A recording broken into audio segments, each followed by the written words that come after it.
राधे राधे। कैसे हैं आप लोग? ईश्वर कृपा से आप सब अच्छे होंगे। ईश्वर सब पे कृपा बनाए रखे, सबका कल्याण करे। आज मैं बताने जा रही हूँ वैशाख मातम पद्म पुराण के अनुसार वर्णन करने जा रहे हैं। वैशाख मास में स्नान, तर्पण और श्री माधव पूजन की विधि एवं महिमा का वर्णन करने जा रहे हैं। वह इस प्रकार से है। अम्बरीश ने पूछा, मुने, वैशाख मास के व्रत का क्या विधान है? इसमें किस तपस्या का अनुष्ठान करना चाहिए? क्या दान होता है? इसे कैसे स्नान किया जाता है और किस प्रकार भगवान केशव की पूजा की जाती है? ब्रह्म से आप श्री हरि के प्रिय भक्त तथा सर्वज्ञ हैं, अतः कृपा करके मुझे ये सब बातें बतलाइए।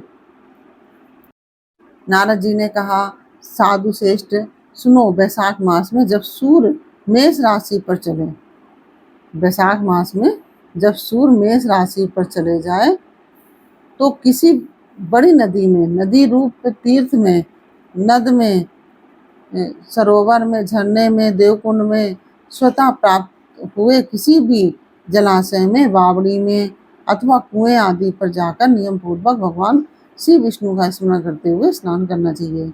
स्नान के पहले निम्नांकित श्लोक का उच्चारण करना चाहिए।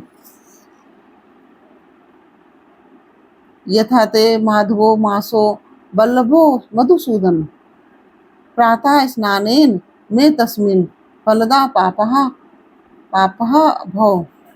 इस प्रकार से इसका मैं अर्थ बता रही हूँ, क्योंकि संस्कृत तो मान लीजिए सब लोग नहीं पढ़ पाएंगे, तो मैं हिंदी में ही बता रही हूँ। मधुसूदन माधव, वैशाख मास आपको विशेष प्रिय है, इसलिए इसमें प्रातः स्नान करने से आप शास्त्रोक्त फल के देने वाले हो और मेरे पापों का नाश कर दें।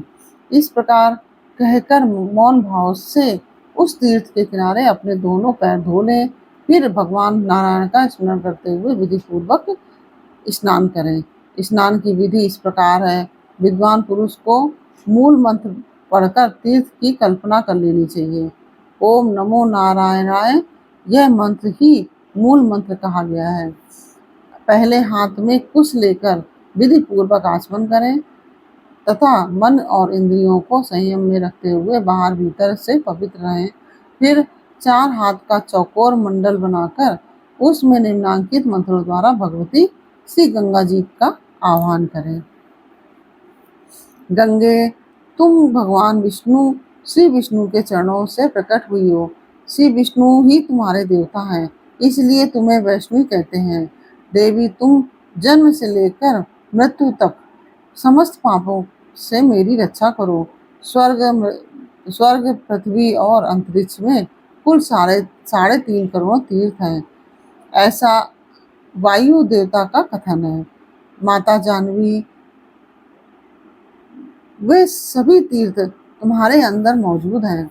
देवलोक में तुम्हारा नाम नंदिनी और नलिनी है। इनके सिवा दक्षा, पृथ्वी, वेद गंगा, विश्वकाया, शिवा, अमृता, विद्याधरी, महादेवी, लोक प्रसादनी, क्षेमकारी, जानवी, शांता और शांति प्रदायिनी आदि तुम्हारे अनेकों नाम हैं। स्नान के समय यदि पवित्र नामों का कीर्तन करना चाहिए, स्नान के समय इन पवित्र नामों का कीर्तन करना चाहिए। इससे त्रिपथगामिनी भगवती गंगा उपस्थित हो जाती हैं। 7 बार उपर्युक्त नामों का जप करके संपुट के आकार में दोनों हाथों को जोड़कर उनमें जल लें और 4, 6 या 7 बार मस्तक पर डालें। इस प्रकार स्नान करके पूर्ववत मृतिका को भी विधिवत अभिमंत्रित करें और उसे शरीर में लगाकर नहा लें। मृतिका को अभिमंत्रित करने का मंत्र इस प्रकार है। वसुंधरे,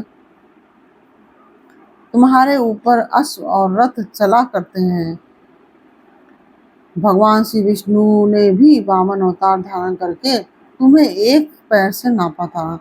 मृत्तिके, मैंने जो बुरे कर्म किए हों, मेरे उन सब पापों को तुम हर लो। देवी, सैकड़ों भुजाओं वाले भगवान श्री विष्णु ने बारह का रूप धारण करके तुम्हें जल से बाहर निकाला था। तुम संपूर्ण लोकों की उत्पत्ति के लिए अरणी के समान हो, अर्थात जैसे अरणी काष्ठ से आग प्रकट होती है, काष्ठ से आग प्रकट होती है, उसी प्रकार तुमसे संपूर्ण लोक उत्पन्न होते हैं। सुव्रते, तुम्हें मेरा नमस्कार है। इस प्रकार स्नान करने के पश्चात विधि पूर्वक आचमन करके जल से बाहर निकले और 2 शुद्ध श्वेत वस्त्र, धोती, चादर धारण करें। तदंतर त्रिलोकी को तृप्त करने के लिए तर्पण करें। सबसे पहले श्री ब्रह्मा का तर्पण करें, फिर सबसे पहले श्री ब्रह्मा का तर्पण करें, फिर श्री विष्णु, श्री रुद्र और प्रजापति को। तत्पश्चात देवता, यक्ष, नाग, गंधर्व, अप्सरा, असुरगण, क्रूर, सर्प, गरुण, वृक्ष, जीव जंतु, पक्षी, विद्याधर, मेघ, आकाशचारी जीव, निराधार जीव, पापी जीव तथा धर्मपरायण जीव को तृप्त करने के लिए मैं उन्हें जल अर्पण करता हूँ। यह कहकर उन सबको जलांजलि दें। देवताओं का तर्पण करते समय यज्ञोपवीत को बाएं कंधे पर डालने रहें। तत्पश्चात उसे गले में माला की भांति कर लें और दिव्य मनुष्यों, ऋषि पुत्रों तथा ऋषियों का भक्ति पूर्वक तर्पण करें। सनक, सनंदन, सनातन और सनत कुमार ये दिव्य मनुष्य हैं। कपिल, आसुरी, बोडू तथा पंचशिख ये प्रधान ऋषि पुत्र हैं। ये मेरे दिए हुए जल से तृप्त हो ऐसा कहकर इन्हें जल दें।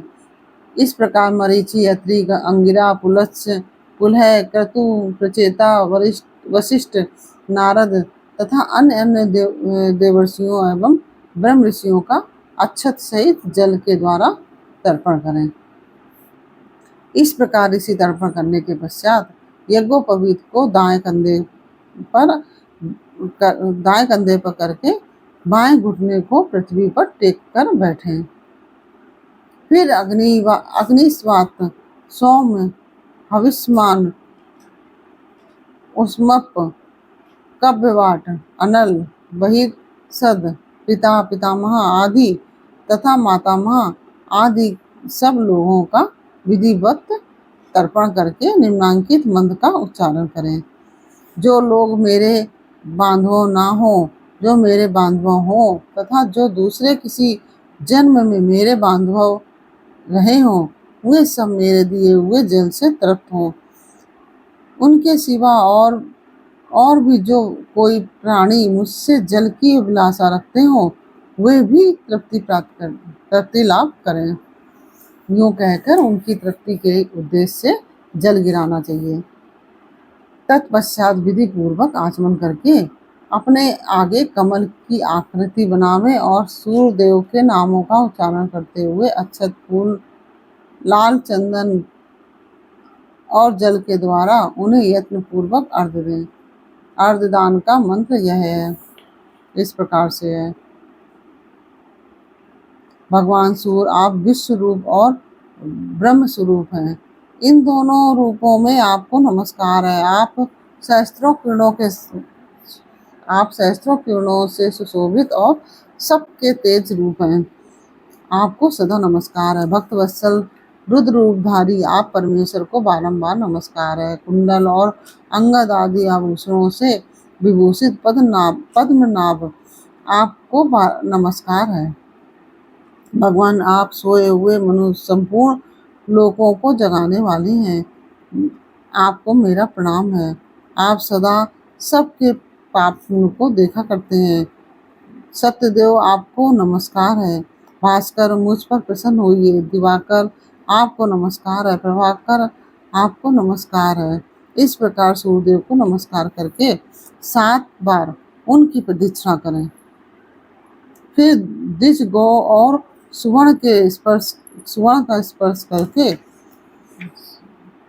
अपने घर में जाएं और वहां आश्रमवासी अतिथियों का सत्कार तथा भगवान की प्रतिमा का पूजन करें। राजन, घर में पहले भक्ति पूर्वक जितेंद्रिय भाव से भगवान गोविंद की विधिवत पूजा करनी चाहिए। विशेषतः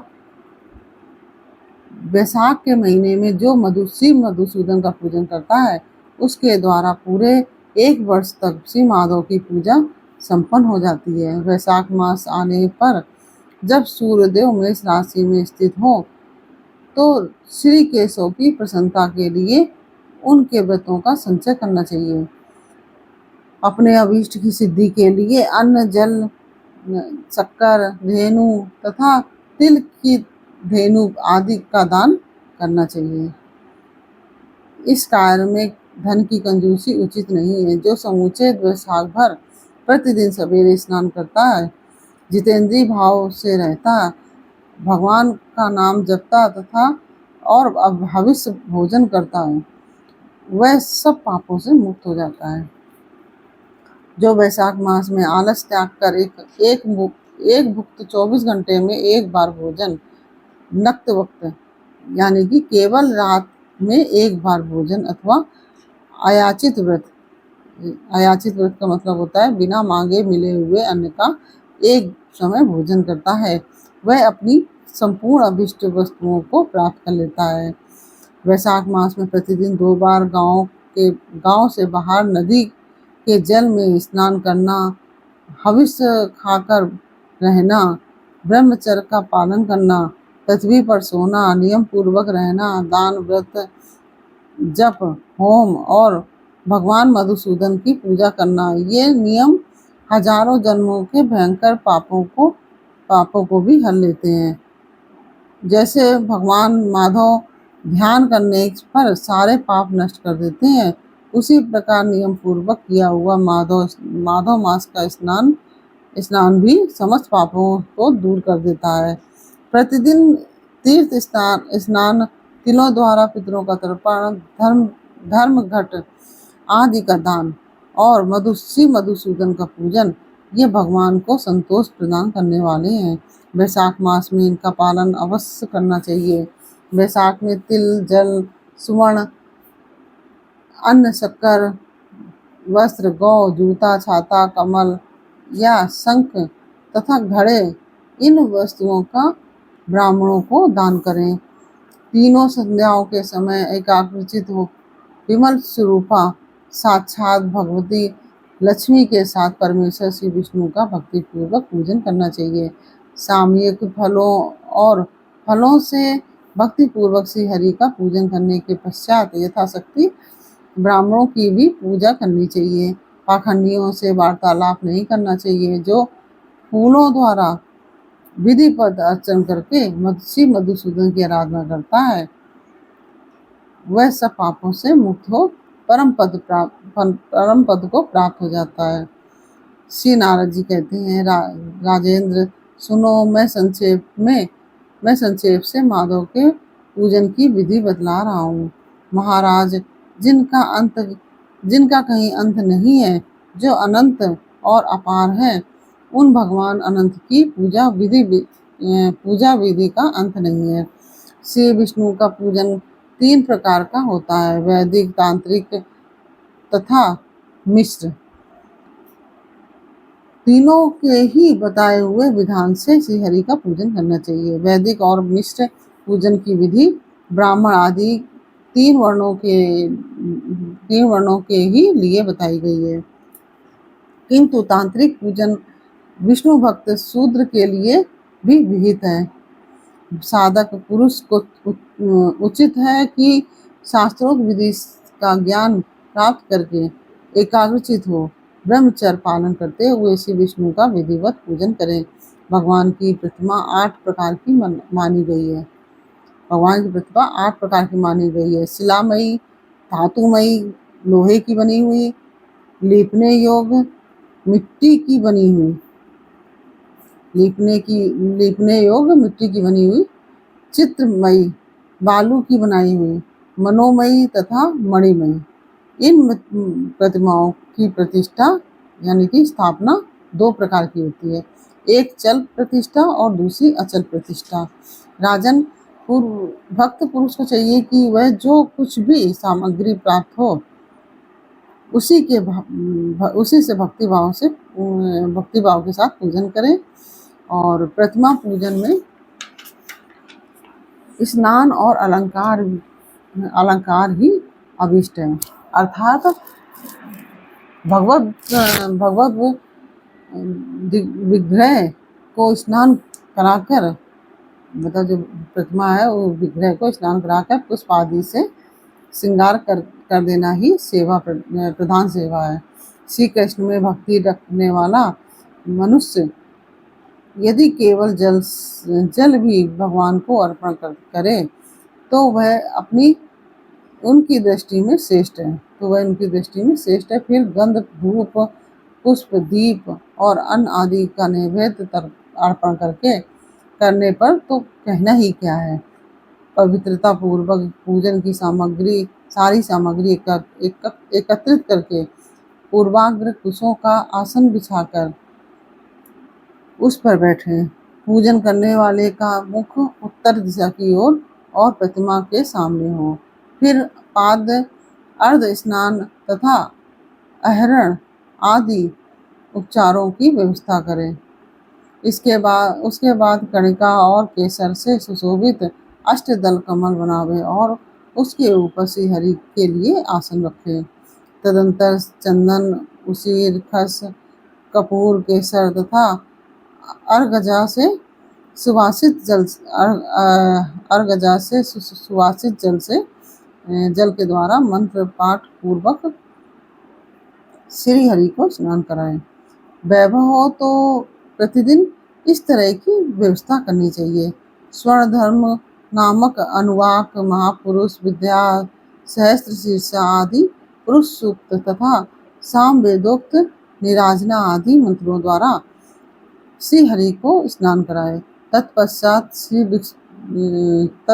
विष्णु भक्त पुरुष वस्त्र, यज्ञोपवीत, आभूषण, हार, गंध आदि अनुलेपन के द्वारा प्रेम पूर्वक भगवान का यथायोग श्रृंगार करे। पुजारी को उचित है कि वह श्रद्धा पूर्वक पाद्य, आचमनीय, गंध, पुष्प, अक्षत तथा धूप आदि उपहार अर्पण करे।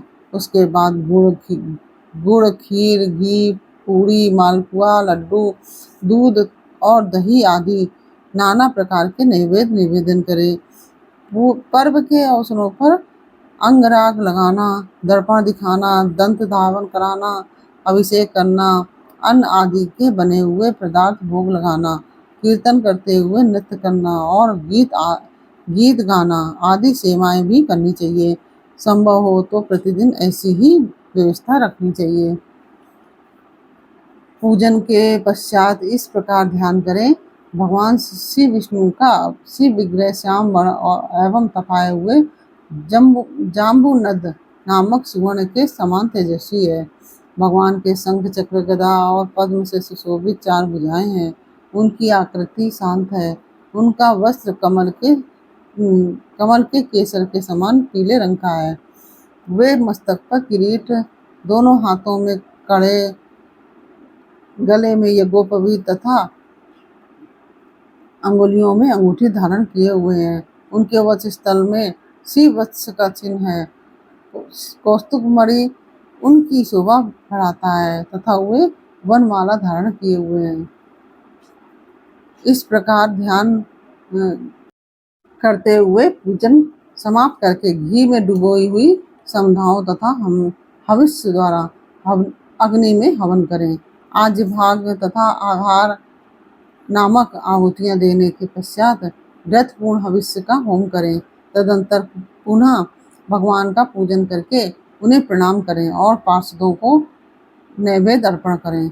उसके बाद मुख शुद्धि के लिए सुगंधित द्रव्य से युक्त तांबूल निवेदन करना चाहिए। फिर छोटे बड़े पौराणिक तथा अवार्चनीय स्तोत्रों द्वारा भगवान की स्तुति करके भगवान प्रसिद्ध, इस प्रकार से भगवान प्रसिद्ध मतलब भगवान प्रसन्न होइए, यूँ कहकर प्रतिदिन दंडवत प्रणाम करें।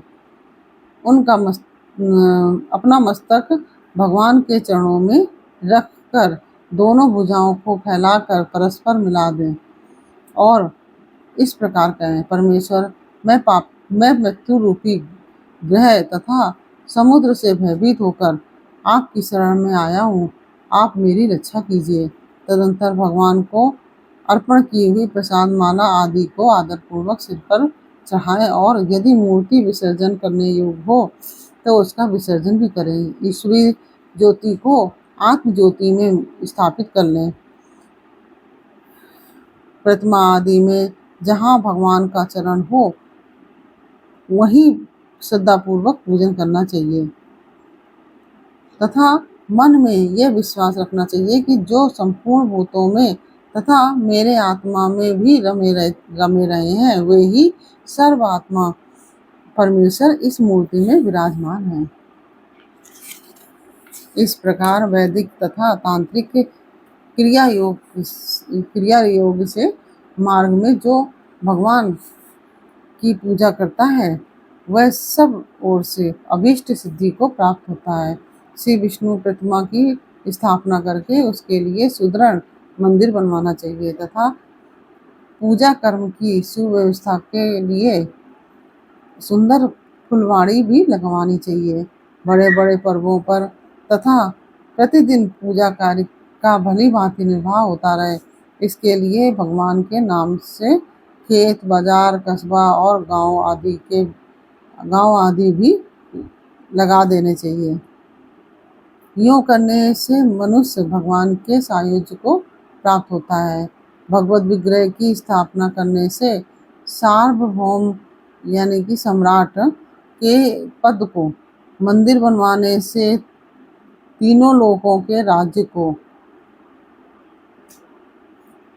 पूजा आदि की व्यवस्था करने से ब्रह्मलोक को तथा इन तीनों कार्यों के अनुष्ठान से मनुष्य भगवत सायुज्य को प्राप्त कर लेता है। केवल अश्वमेध यज्ञ करने से किसी को भक्ति योग की प्राप्ति नहीं होती। भक्ति योग को तो यही प्राप्त करता है जो पूर्वोक्त रीति से प्रतिदिन श्रीहरि का पूजन करता है।